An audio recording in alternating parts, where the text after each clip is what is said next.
The formation stood at attention on the parade ground at Naval Amphibious Base Coronado, boots planted in perfectly aligned rows as the California sun beat down without mercy. It was the kind of heat that made dress uniforms stick to skin, that turned standing still into an endurance test all its own. The entire SEAL Training Command had been called out for the base-wide physical assessment, an annual ritual that separated the committed from the comfortable. Staff Sergeant Marcus Webb moved down the line with the confidence of a man who had earned his place through years of brutal training and harder deployments. At 42, he was the kind of NCO who believed physical fitness was a moral requirement, not just a professional one. His voice carried across the formation like a bullhorn even when he wasn't shouting. "Listen up," he barked, pausing to survey the rows of sailors and support personnel. "This isn't some participation trophy event. You either meet the standard or you don't belong here. Simple as that." Most heads nodded. A few jaws tightened with determination. Others shifted their weight, already dreading the course ahead. That's when Webb's eyes landed on Petty Officer Second Class Sarah Mendoza. She stood near the back of the formation, partially obscured by taller sailors. At 5'3" and carrying what most would politely call extra weight, she didn't look like someone who belonged anywhere near a SEAL base. Her uniform fit loosely, the fabric gathering at her waist in a way that suggested she'd intentionally chosen a larger size. Her face was round, soft, unremarkable in the way that made people's eyes slide past her without pause. Webb stopped walking. His expression shifted from neutral assessment to something closer to disgust.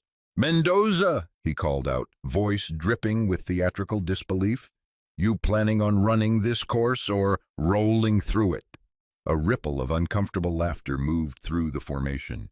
Some sailors looked away, others smirked, grateful the spotlight had landed elsewhere. Sarah didn't flinch. Her eyes stayed forward, locked on the horizon beyond Webb's shoulder. Her breathing remained steady, measured, as if she'd heard worse and survived it.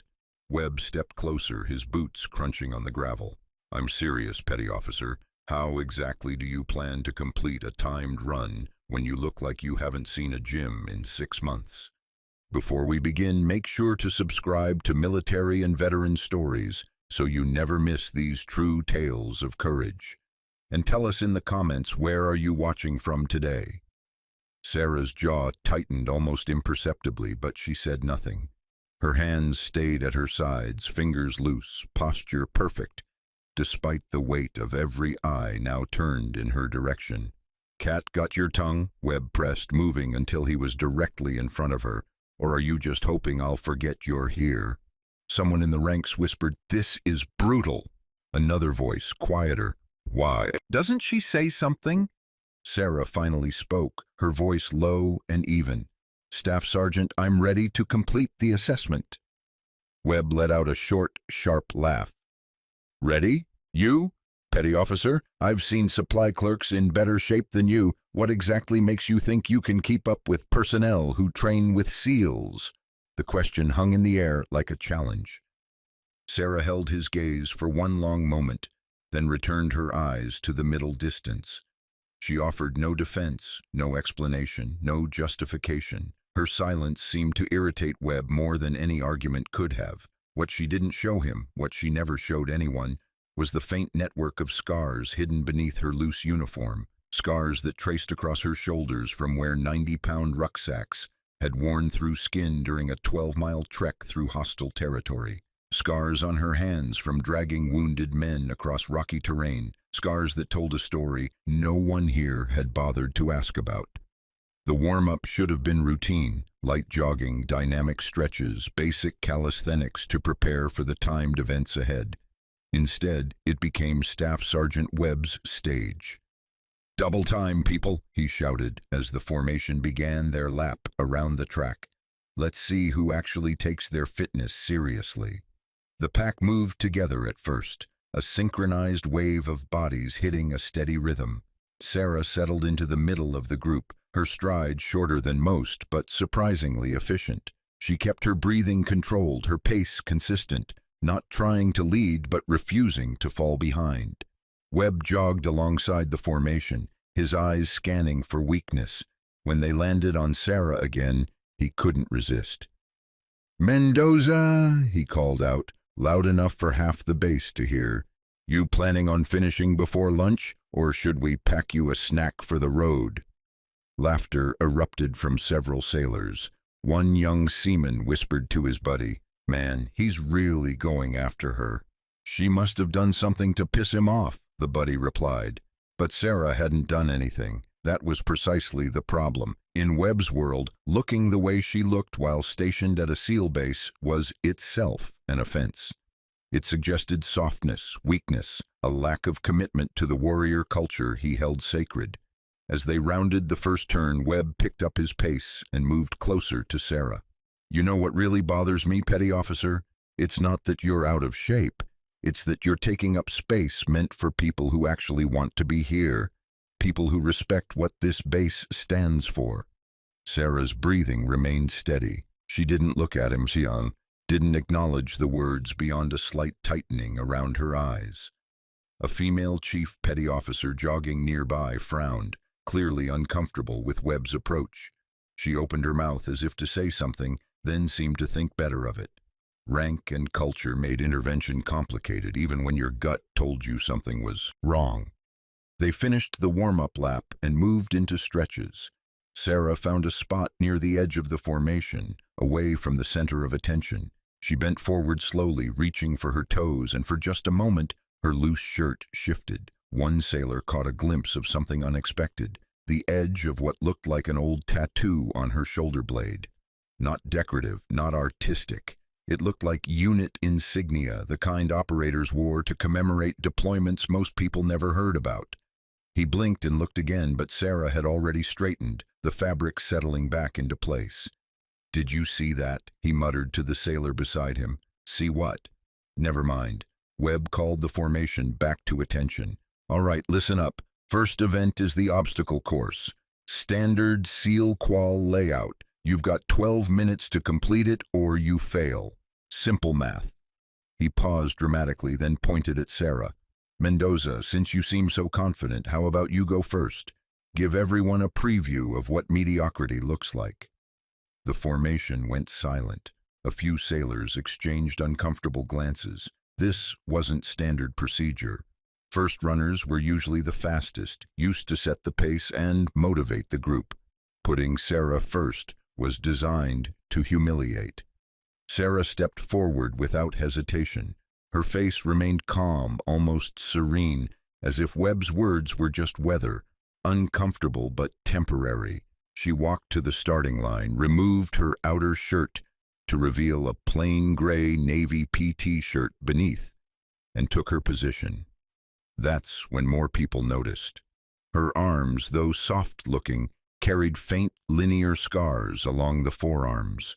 Her hands, when she placed them on the starting blocks, showed calluses in unusual places, not from gym equipment but from something rougher, more primitive. The kind of calluses you got from carrying heavy, awkward loads over long distances. One observant corpsman standing nearby whispered to his friend, "Those aren't regular PT injuries." "What do you mean?" "Look at the scar pattern.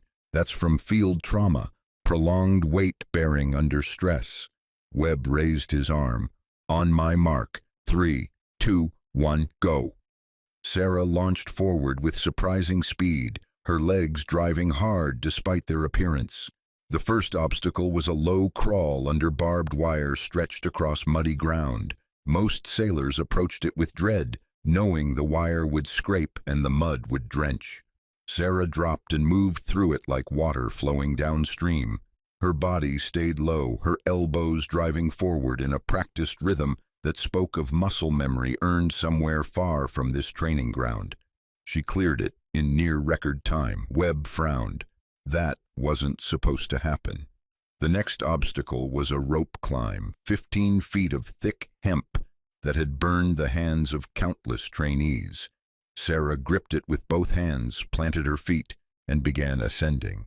Her technique was flawless, legs doing most of the work, arms guiding and stabilizing. She reached the top, slapped the bell, and descended in smooth, controlled movements.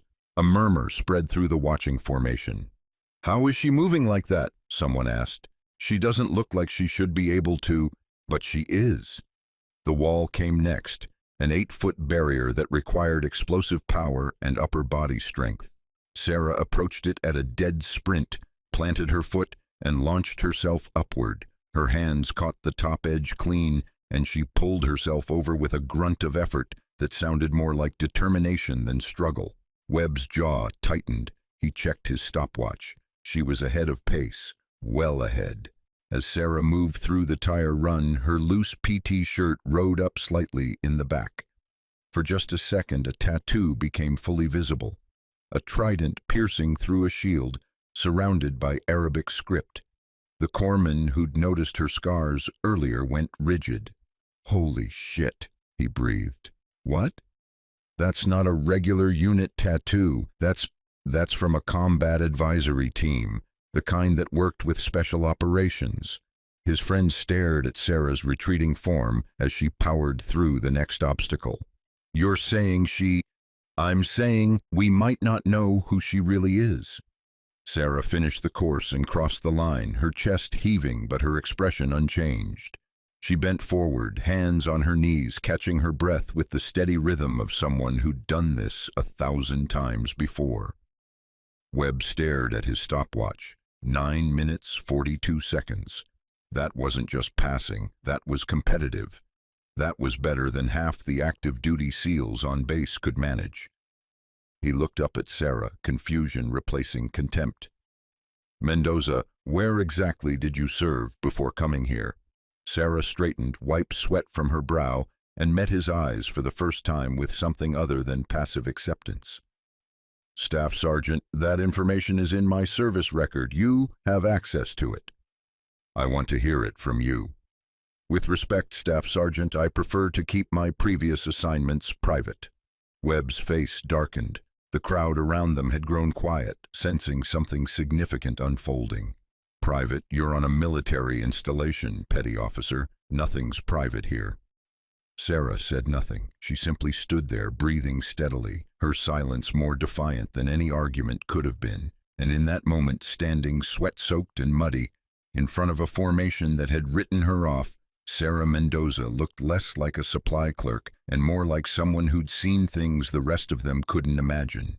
The afternoon sun had climbed to its highest point when the alarm shattered the routine of the assessment. Not the regular drill alarm that everyone had learned to ignore during training exercises, but the sharp, urgent wail that meant something had gone catastrophically wrong. Beep, beep, beep! The base-wide speaker system crackled to life. "All personnel, this is not a drill. We have a training accident at the kill house, multiple casualties. Medical and security teams respond immediately. Repeat, this is not a drill." The formation dissolved instantly.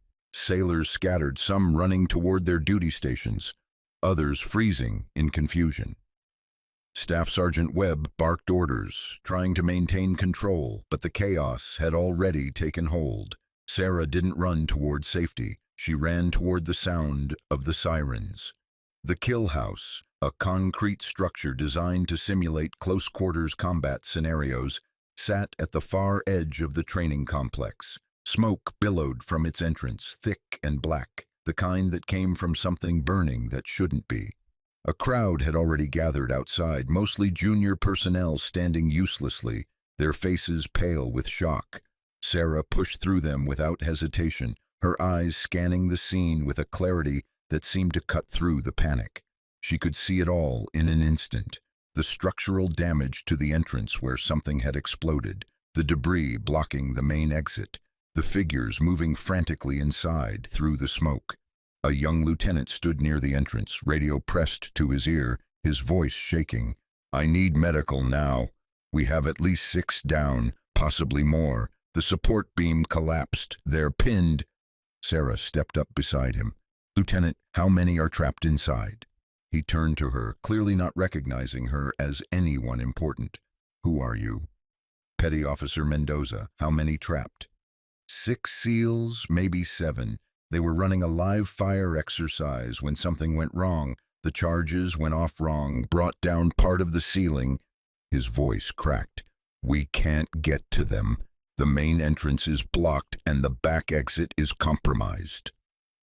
Sarah's mind was already moving, calculating angles and possibilities the way she'd been trained to do in situations exactly like this.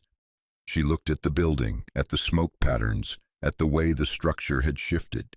The ventilation shaft on the east side, she said, her voice calm and precise. It's wide enough for personnel, runs directly above the main training floor. The lieutenant blinked. How do you know about the ventilation? Because I've worked with structures like this before. You have cutting equipment? Yes, but get it. Now. And I need 2 volunteers who can fit through a 30-inch opening. The crowd around them had grown silent, everyone staring at this soft-looking supply clerk who was suddenly giving orders like she'd done it her entire life. Webb arrived at a dead run, his face flushed. What the hell is happening? Sarah turned to him, and for the first time her expression carried absolute authority. Staff Sergeant, I need you to establish a perimeter. Keep non-essential personnel back. We're going in through the ventilation system. Webb stared at her. You're going in? Mendoza, you're not qualified. Yes, I am. Something in her voice stopped him cold. It wasn't defiance. It wasn't anger. It was the simple, unshakable certainty of someone who had done this before and knew exactly what she was capable of. A corpsman ran up with a medical kit, his hands shaking.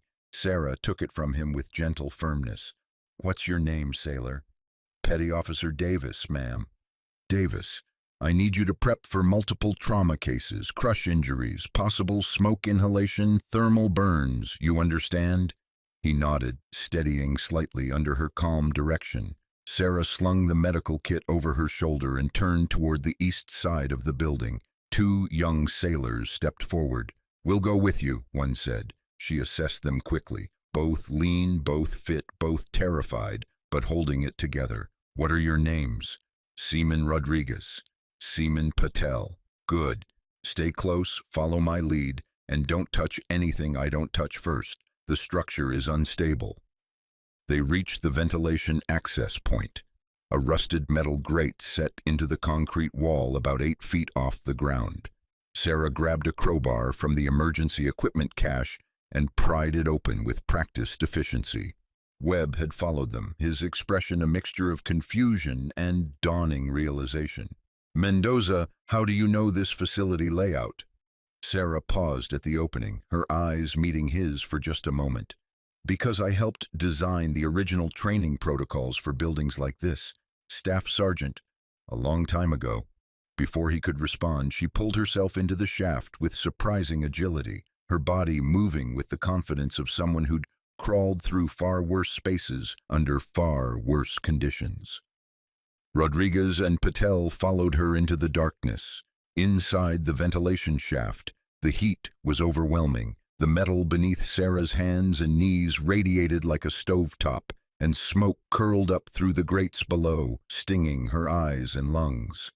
She could hear the sound of voices echoing up from the training floor, some shouting, some moaning in pain, one voice counting slowly and steadily, trying to keep someone conscious. Stay low, Sarah whispered back to the 2 sailors behind her. Breathe through your shirts. The smoke is heavier below. They crawled forward inch by inch, the shaft groaning under their weight. Sarah's mind worked automatically, calculating load distribution, identifying weak points, finding the safest path forward. This wasn't theory. This was muscle memory from a life she'd left behind. They reached a junction point where the shaft opened into a vertical drop. Sarah peered down through the grate and saw them, 6 SEALs, all in full kit, trapped beneath a collapsed support beam. The beam had fallen at an angle, pinning 3 of them directly and blocking the others from reaching the exits. One SEAL looked up through the smoke, his face streaked with blood and soot. His eyes widened when he saw Sarah's face through the grate. What the? Who are you? He called up, his voice hoarse. Sarah was already working on the grate, using the crowbar to pry it loose. "Petty Officer Mendoza, we're getting you out. You're not rescue qualified. I'm qualified enough." The grate came free with a screech of metal. Sarah lowered herself through the opening, dropping the last 6 feet to the floor below.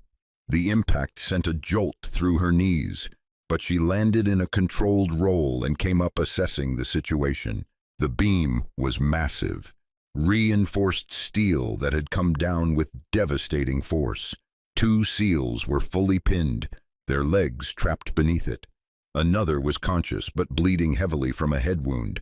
The others were trying desperately to lift the beam, but it wouldn't budge. Sarah moved to the most critically injured first. She knelt beside a SEAL whose breathing was shallow and rapid, his face pale with shock. "What's your name, sailor?" "Petty Officer Chen," he managed. "Chen, I'm going to check you for injuries. Tell me where it hurts." Her hands moved with practiced precision, checking for broken bones, internal bleeding, compromised airways. Her movements were so confident, so professional, that the conscious SEALs stopped struggling with the beam and just watched her work. One of them, a senior chief with a gray beard and hard eyes, stared at her with growing recognition. "Wait a second, you're not just a supply clerk, are you?"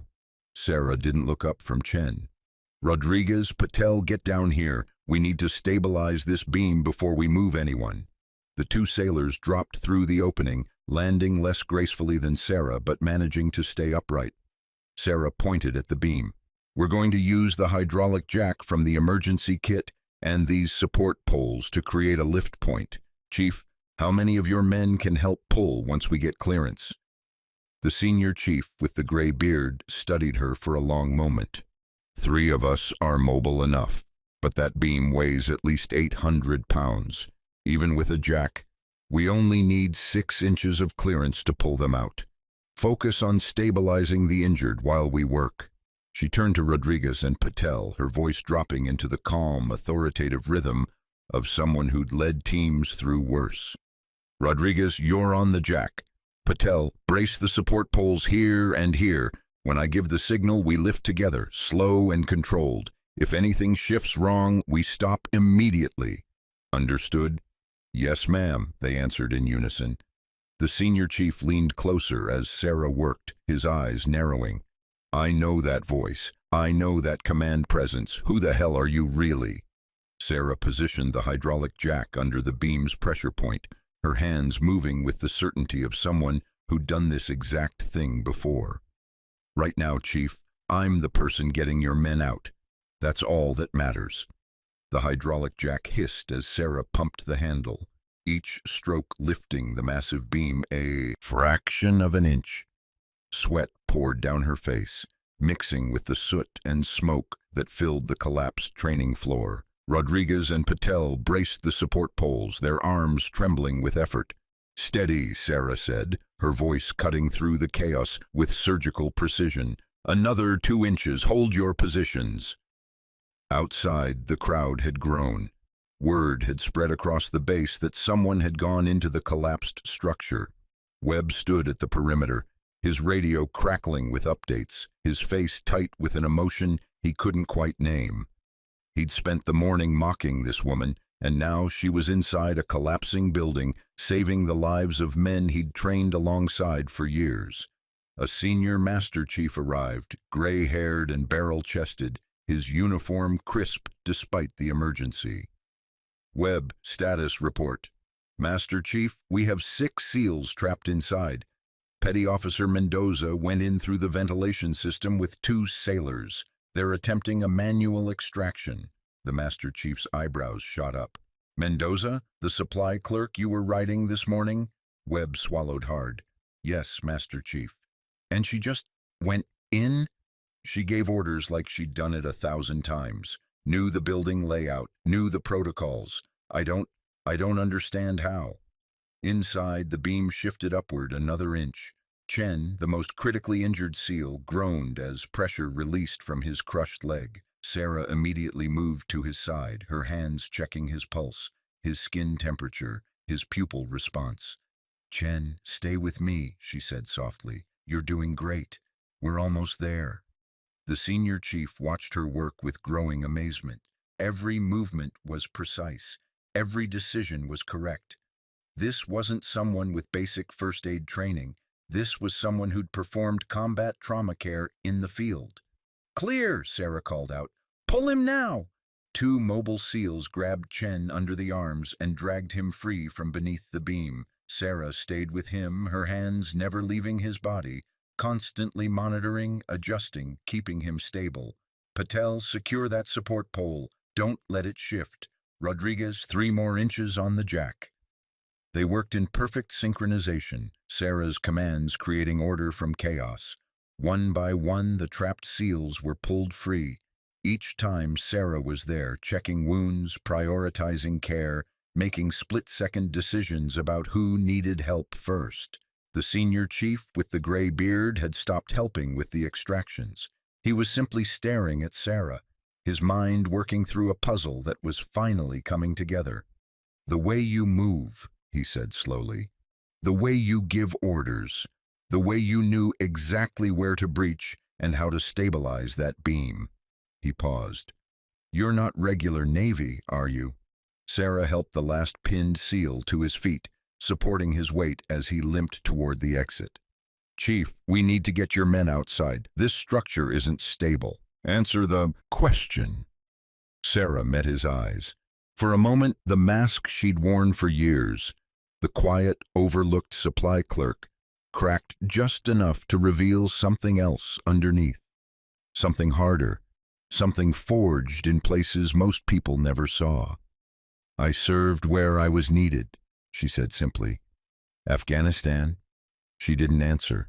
She didn't need to. The truth was written in every competent movement, every calm decision, every scar hidden beneath her loose uniform. The senior chief's expression shifted from confusion to something approaching awe. "Holy shit, you're one of them.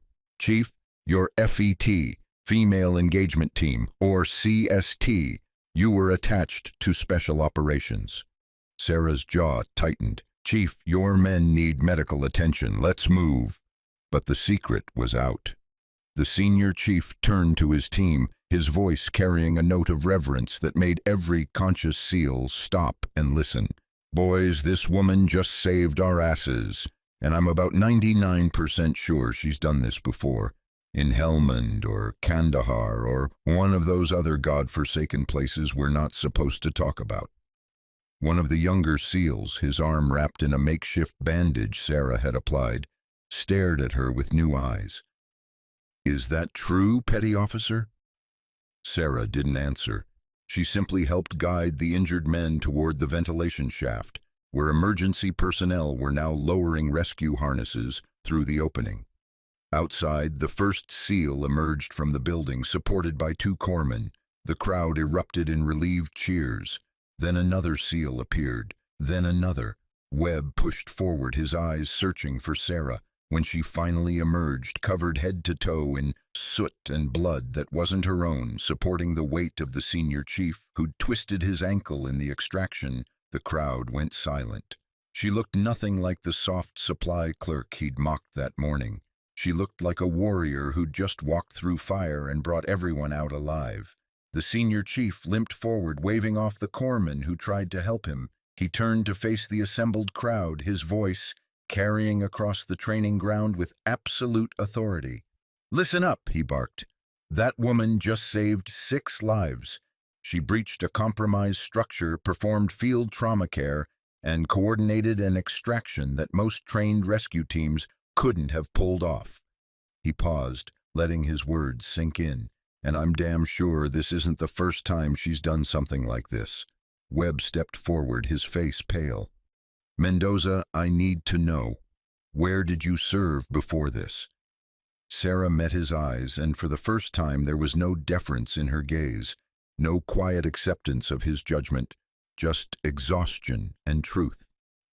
"Staff Sergeant, I served with a female engagement team attached to SEAL Team 6 operations in Kunar Province, Afghanistan. I spent 14 months moving through hostile territory, providing medical support, cultural liaison, and tactical assistance to special operations teams conducting high-value target operations. The silence that followed was absolute. Webb's mouth opened, but no sound came out. Sarah continued, her voice steady despite the trembling in her hands. During one operation, our convoy was ambushed. 6 SEALs were wounded, pinned down under heavy fire. I carried them one by one 12 miles back to the extraction point because the vehicles were destroyed and air support couldn't land in that terrain. A young sailor in the crowd whispered, 12 miles? In full kit, the senior chief added, his voice thick with emotion. Carrying grown men under fire for 12 goddamn miles. Sarah's loose uniform suddenly made sense. The extra weight she carried wasn't from lack of discipline. It was from a body that had broken itself saving others, that had been rebuilt with scar tissue and cortisone shots, that carried the permanent evidence of what happens when you push human limits beyond what the human body was designed to endure. Webb took a step back, his face draining of all color. Everything he'd said that morning, every joke, every mocking comment, every dismissive glance, crashed down on him with the weight of the beam Sarah had just lifted. I didn't know, he whispered. No, Sarah said quietly. You didn't ask. Section 6. The verification. Truth cannot be denied. The base medical facility buzzed with controlled chaos as the injured SEALs were checked, treated, and stabilized. Sarah sat on a bench outside the treatment rooms, her hands finally still after hours of constant motion. A corpsman had tried to check her for injuries, but she'd waved him off, insisting she was fine. She wasn't fine. Her shoulders ached from the weight of the medical kit. Her knees throbbed from the drop through the ventilation shaft. Her hands were blistered from the crowbar and the hydraulic jack. But compared to Kunar province, compared to the mountains of Afghanistan where she'd once carried wounded men until her legs gave out and she'd crawled the last half mile, this was nothing. The door to the facility opened and a figure stepped out that made Sarah straighten instinctively. Commander Sarah Reeves, the base's executive officer, approached with measured steps. She was a woman in her 50s, lean and sharp-eyed, with the kind of presence that commanded respect without demanding it. She'd been one of the first women to serve in combat support roles and had fought for every inch of her career. Petty Officer Mendoza, Commander Reeves said, her voice neutral but her eyes searching. Sarah stood. Ma'am, walk with me. They moved away from the medical facility toward the quiet edge of the training complex where the ocean breeze carried the salt smell of the Pacific. For a long moment, neither woman spoke. Finally, Commander Reeves stopped and turned to face Sarah. I just got off the phone with Naval Special Warfare Command. They confirmed your service record, or rather, the parts of it that aren't still classified. Sarah said nothing. Her eyes stayed on the horizon. Female engagement team attached to SEAL Team 6 operations. 14 months in Kunar province. 3 Bronze Stars, one of them with Valor device. A Navy and Marine Corps Commendation Medal for pulling 6 wounded SEALs out of an ambush zone. Commander Reeves paused, letting the weight of those words settle. The operation report said you carried those men, one by one, 12 miles through enemy territory to reach the extraction point. 12 miles, Petty Officer. The medical evaluation afterward documented severe spinal compression, bilateral knee damage, rotator cuff tears in both shoulders, and stress fractures in both feet. Sarah's hands clenched briefly at her sides, then relaxed. Ma'am, I was doing my job. Your job, Commander Reeves's voice rose slightly. Your job was cultural engagement and medical support. Your job was not to turn yourself into a pack mule and carry 6 grown men through a war zone. Those men would have died if I hadn't. And you nearly died doing it. The medical reports say you should never have been able to walk again, much less continue serving. Sarah finally looked at the commander, and her eyes carried a weariness, that had nothing to do with the day's rescue. "Ma'am, with respect, I didn't serve for 14 months in Afghanistan just to come home and quit because my body broke. I served because it mattered, and if my body is a little broken now, that's the price. I'd pay it again." Commander Reeves studied her for a long moment. Then slowly, her expression softened. "Staff Sergeant Webb has been placed on administrative leave pending an investigation into his conduct." Sarah's eyes widened. "Ma'am, that's not necessary." "Yes, it is. What he did this morning was beyond unprofessional. It was cruel, and it was based on assumptions that he never bothered to verify. He didn't know. He didn't ask. There's a difference." The two women stood in silence, watching the waves crash against the distant shore. "Why didn't you tell anyone?" Commander Reeves asked quietly. "Why hide what you accomplished?" Sarah was quiet for a long time. When she finally spoke, her voice was barely above a whisper. "Because I didn't want to be defined by it, ma'am. I didn't want to walk into every room and have people see me as the woman who carried 6 SEALs or the hero from Kunar province. I just wanted to be a sailor doing her job. And you thought if people knew, they'd treat you differently. They always do. Either they put you on a pedestal you don't deserve, or they assume you're broken and can't function. I'm neither. I'm just here, doing the work." Commander Reeves nodded slowly. "The senior chief you rescued today, Master Chief Petty Officer Marcus Stone, asked to speak with you. He's waiting in conference room B." Sarah's breath caught. "Master Chief Stone? You know him?" We served together. In Kunar, he was one of the 6. Commander Reeves placed a gentle hand on Sarah's shoulder. "Then I think you'd better go see him." Sarah's lasting impact on the Base Culture Conference Room B was tucked away in the administrative building, a plain space with a long table, uncomfortable chairs, and fluorescent lights that hummed just loud enough to be annoying. Sarah approached the door with her heart hammering in a way that enemy fire had never quite managed. Gunfire she understood. Explosions had their own terrible logic. But this, facing someone who'd been there, who remembered, this was different. She knocked once, softly. "Come in," a voice called, deeper than she remembered, roughened by age and too many years of shouting over helicopter rotors. Sarah pushed the door open. Master Chief Petty Officer Marcus Stone stood by the window, his back to the door. He was broader than she remembered, his hair more gray than brown now, but the way he held himself, shoulders back, weight balanced, always ready, that hadn't changed. He turned slowly, and when his eyes met hers, everything else disappeared. For a moment, neither of them spoke. The years collapsed between them like a bridge folding in on itself, and suddenly they were back in those mountains, back in the dust and the heat and the impossible weight of trying to survive one more day. "Sparrow," he said quietly, using the call sign they'd given her, the one she hadn't heard in 5 years. Sarah's throat tightened. "Master Chief." Stone crossed the room in 3 long strides and pulled her into a hug that lifted her off the ground. It wasn't gentle, it wasn't polite. It was the embrace of someone who'd watched her bleed, who'd been carried on her back when he couldn't walk, who'd made her a promise in a mountain pass that he'd never forgotten her. When he finally set her down, his eyes were wet. "I thought you were gone. After you left the service, you just disappeared.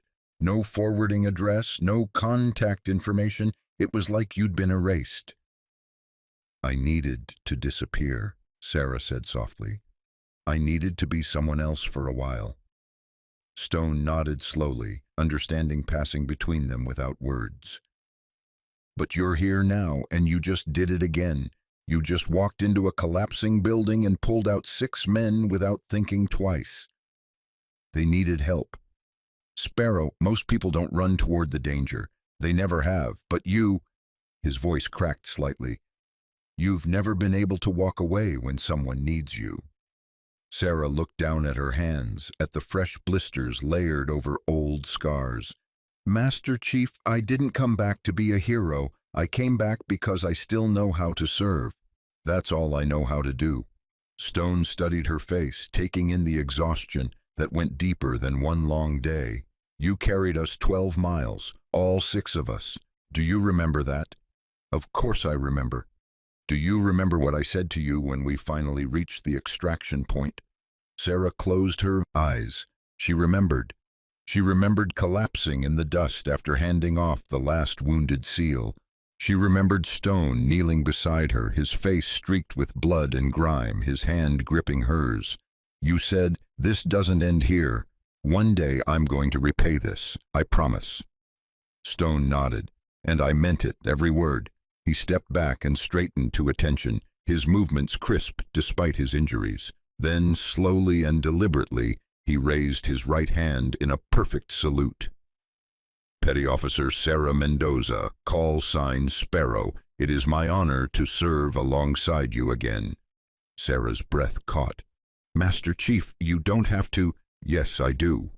His voice was firm, carrying the weight of command and something deeper, gratitude that had been waiting 5 years to be expressed. You saved my life, you saved all our lives, and you never asked for anything in return. The door behind Sarah opened. She turned to see Commander Reeves step inside, followed by 3 other officers. Behind them, through the open doorway, she could see more personnel gathering. Sailors, SEALs, administrative staff, all crowding the hallway. Word had spread. The story had moved through the base like wildfire. The quiet supply clerk who'd been mocked all morning had walked into a collapsing building and saved 6 lives. And then the rest of it had come out. The deployment, the ambush, the impossible 12-mile carry that had become legend among the special operations community. Commander Reeves stepped forward, her expression solemn.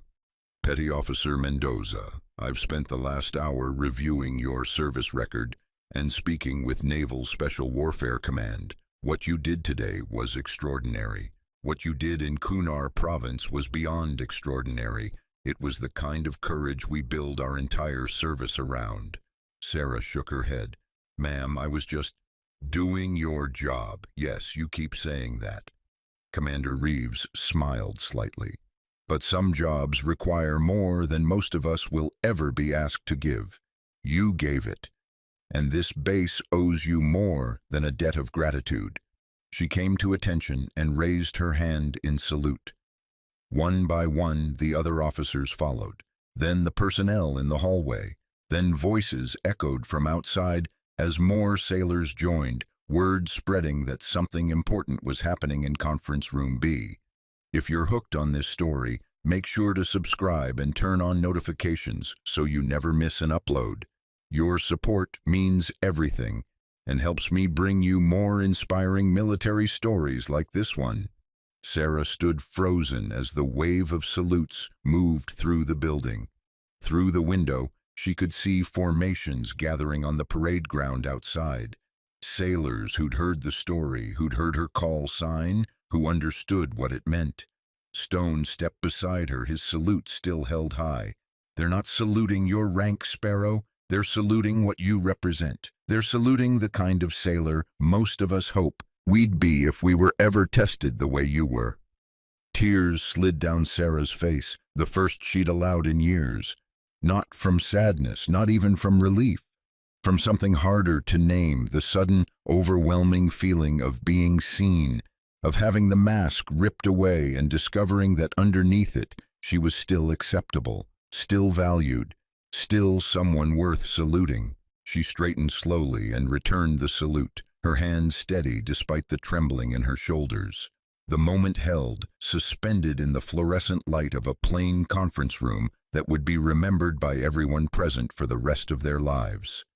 Staff Sergeant Marcus Webb stood outside the administrative building, watching through the windows as the salutes spread through the interior like dominoes falling in slow motion. His hands hung at his sides, useless and heavy. His uniform, which he'd worn with such pride that morning, now felt like it belonged to someone else. He'd spent the afternoon in an administrative office, giving his statement about the morning's events to a Navy JAG officer who'd listened with an expression that managed to be both professional and deeply disappointed. Webb had tried to explain, tried to contextualize his comments, his jokes, his assumptions, but every word he spoke made it worse. "You mocked her weight," the JAG officer had said, reading from his notes. "You questioned her commitment to service. You suggested she was using medical accommodations to avoid work. And you did all of this publicly in front of an entire formation without once reviewing her service record or asking why she might need those accommodations." Webb had nodded miserably. "Yes, sir, I did." "Staff Sergeant, did it occur to you that there might be a reason Petty Officer Mendoza requested medical modifications?" I assumed she was out of shape, that she wasn't taking fitness seriously." The JAG officer had closed his folder with a snap that felt like a door slamming. "You assumed. You didn't verify. You didn't ask. You just assumed the worst about a decorated combat veteran who'd given more for this country than most sailors ever will." Now, standing outside as the sun began its descent toward the Pacific, Webb watched Sarah through the window. Even from this distance, even through glass, he could see the difference in her. The woman who'd stood passively in formation that morning while he mocked her was gone. In her place stood someone who looked like she'd always been there, hiding behind a mask of quiet acceptance, waiting for the moment when she'd be needed again. The door to the administrative building opened. Master Chief Stone emerged first, followed by Commander Reeves and the other officers. Then Sarah, moving with the careful steps of someone whose body had been pushed to its limit and beyond. The formation on the parade ground came to attention automatically. 200 sailors, their eyes fixed on the small woman walking down the steps. Webb's feet moved without his conscious decision. He walked toward the formation, toward Sarah, driven by something that felt like gravity, pulling him into an orbit he couldn't escape. Sarah saw him coming. Her expression didn't change. No anger, no satisfaction, just a quiet watchfulness that made him feel smaller with every step. He stopped 10 feet away, suddenly uncertain. What did you say to someone you'd wronged so completely? What words could possibly balance the scales? The formation watched in absolute silence. Webb swallowed hard, his throat dry. "Petty Officer Mendoza," he began, and was horrified to hear his voice crack. "I owe you an apology." Sarah said nothing. She simply waited, giving him neither permission nor denial. "I spent this morning mocking you," Webb continued, forcing himself to hold her gaze. "I made assumptions about your fitness, your commitment, your character. I did it publicly. I did it cruelly. And I did it without knowing anything about who you really are or what you've sacrificed." He took a breath, feeling the weight of 200 pairs of eyes boring into his back. "I just learned about Kunar Province, about what you did for Master Chief Stone and his team, about the 12 miles you carried them through enemy territory." His voice dropped to barely above a whisper.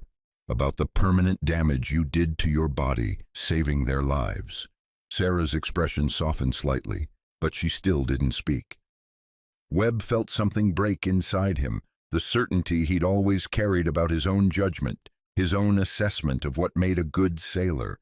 It crumbled like sand, and in its place was the terrible understanding that he'd become the kind of leader he'd once sworn he'd never be. "Every joke I made this morning," he said, his voice strengthening with the weight of truth he couldn't deny. "Every comment about your weight, every suggestion that you were looking for easy passes, it was all based on what I could see on the surface. I never looked deeper, I never asked, I never gave you the respect you'd earned 100 times over." He straightened to attention, his movements crisp, despite the shame making his limbs feel like lead. "Petty Officer Mendoza, I was wrong, completely inexcusably wrong, and I will spend however long it takes to earn back even a fraction of the trust I destroyed today." Slowly, with movements that felt like they cost him something essential, Webb raised his hand in salute. The gesture felt inadequate. It felt like trying to apologize for a mortal wound with a Band-Aid. But it was all he had.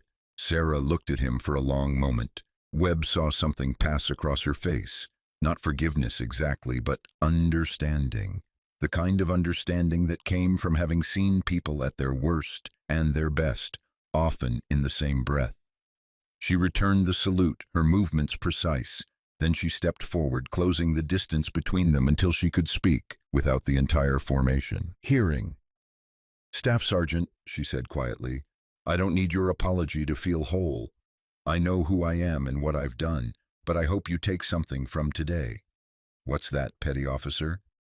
"That the strongest people in uniform are often the ones who don't look like warriors. They're the ones carrying invisible wounds. They're the ones who show up every day despite pain you can't see. They're the ones who never ask for special treatment, but sometimes need it anyway." She paused. "Judge people by their actions, not by what you assume about their bodies. Judge them by their courage, not by their appearance." Webb nodded, his throat too tight for words. Sarah stepped back and addressed the formation, her voice carrying across the parade ground with surprising strength for someone so small. "I didn't come back to the Navy to be a hero. I came back because I still have something to give. We all do. Every person here has value, has strength, has something this service needs. Don't let anyone tell you different. And don't let appearances fool you. The quiet sailor standing next to you might be the one who saves your life someday." The formation held its salute, 200 hands raised in acknowledgement of something they'd all witnessed and would never forget. 3 months later, the morning sun cast the same long shadows across the parade ground at Naval Amphibious Base Coronado. The formation stood at attention, but everything else had changed. Sarah stood near the front row now, no longer hiding at the back. Her uniform fit differently, not because she'd lost weight, but because she'd stopped trying to disappear inside it. The loose jacket was gone, replaced by a properly fitted shirt that showed her ribbons clearly, Bronze Star with Valor device, Navy and Marine Corps Commendation Medal, Purple Heart. The decoration she'd once kept hidden now rested on her chest where they belonged. Staff Sergeant Marcus Webb moved through the formation, checking alignment, offering quiet corrections. But his voice had changed. The harsh edge was gone, replaced by something more thoughtful, more measured. When he reached a young female sailor who looked nervous about the upcoming assessment, he paused. "You ready for today, Petty Officer Garcia?" he asked. I have a medical modification for the run, Staff Sergeant. Stress fracture that's still healing." Webb nodded. "I saw that in your file. You'll modify the run, but complete everything else to standard. And Garcia?" "Yes, Staff Sergeant." "The modification doesn't make you less of a sailor. It means you're smart enough to heal properly so you can serve longer. Don't let anyone tell you different." The young sailor blinked in surprise, then nodded gratefully. Across the field, Master Chief Stone supervised a group of new SEAL candidates. When one of them made a disparaging comment about a female sailor jogging past, Stone stopped the entire exercise. "You see that sailor?" he said, pointing at the woman. "You don't know her story. You don't know what she's endured or what she's capable of. I once served with a woman who looked like she couldn't handle a day hike. She ended up carrying 6 full-grown SEALs through 12 miles of hostile territory and saved all our lives." The candidate stared at him. "Her name was Sparrow, and she taught me that the most dangerous thing you can do in this service is assume you know someone's capabilities based on what they look like, because the person you underestimate might be the person who saves your ass one day." The story of Sarah Mendoza had become legend on the base. Not the sanitized, heroic version, but the real one. The story of a woman who'd been mocked, dismissed, and underestimated, who'd responded not with anger, but with quiet competence and courage when it mattered most. New sailors arriving at Coronado heard it during their first week. Female service members especially found strength in knowing that someone like them had faced judgment and proven every assumption wrong. The base culture shifted slowly but perceptibly towards something more thoughtful, more inclusive, more willing to look beneath the surface. Sarah herself had been promoted to Petty Officer First Class, and transferred to the base training division. Her job was to develop new physical training protocols that accounted for different body types, different injury histories, different paths to the same standard of excellence. She worked quietly, as always, but her influence spread through every program she touched. On this particular morning, she stood on the obstacle course with a group of instructors, watching candidates attempt the rope climb. A young woman struggled halfway up, her arms trembling, tears of frustration streaming down her face. "I can't," the candidate gasped. "I'm not strong enough." Sarah stepped forward. "You're thinking about it wrong. You don't need to be strong enough to power through with your arms. You need to be smart enough to use your whole body." She demonstrated the technique, legs driving, core stabilizing, arms guiding more than pulling. The candidate watched with wide eyes. "Sometimes strength isn't about force," Sarah continued. "It's about problem solving. It's about adapting. It's about finding a way through when the obvious path doesn't work." The candidate tried again, using Sarah's technique. This time she made it to the top. The small victory was celebrated by the watching instructors, but Sarah had already moved on to the next struggling candidate, offering the same quiet guidance, the same practical wisdom born from experience most of them could only imagine. At the end of the training day, as the sun painted the sky in shades of orange and purple, Sarah walked back toward her office.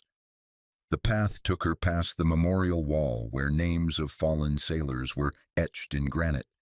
She paused there, as she often did, reading names of people she'd known, people she'd served with, people who hadn't made it home. Master Chief Stone found her there, as he often did. "You thinking about Kunar?" he asked quietly. "I'm always thinking about Kunar," Sarah replied, "but not the way I used to." "What's changed?" She turned to face him, and her expression carried something that looked almost like peace. "I used to think about all the ways I failed, all the people I couldn't save, all the weight I couldn't carry fast enough." She paused. "Now I think about the ones who made it, the ones who got to go home because I didn't quit." Stone nodded. 6 men who are alive because of you. 6 families who didn't get that knock on the door. That's not nothing, Sparrow. It's not everything either, but it's enough. They stood together in companionable silence, watching the sun sink toward the Pacific. In the distance, a new formation was gathering for evening muster. Young voices called cadence. Boots struck pavement in rhythm. Life on the base continued, shaped in small but meaningful ways by the lessons Sarah Mendoza had taught them all. Webb approached from across the parade ground, his stride still confident, but lacking the swagger it once carried. When he reached them, he came to attention. "Petty Officer Mendoza, Master Chief," he said formally, "I wanted to let you know that the new training protocols have been approved. Starting next month, all instructors will be required to review service records before making any assessments about capability. We're also implementing anonymous reporting for discriminatory conduct." Sarah nodded. "That's good, Staff Sergeant. That's a start." Webb hesitated, then spoke more personally. "I've been thinking about what you said, about judging people by their actions instead of their appearance. I'm trying to do better, to be better." "That's all any of us can do," Sarah said simply.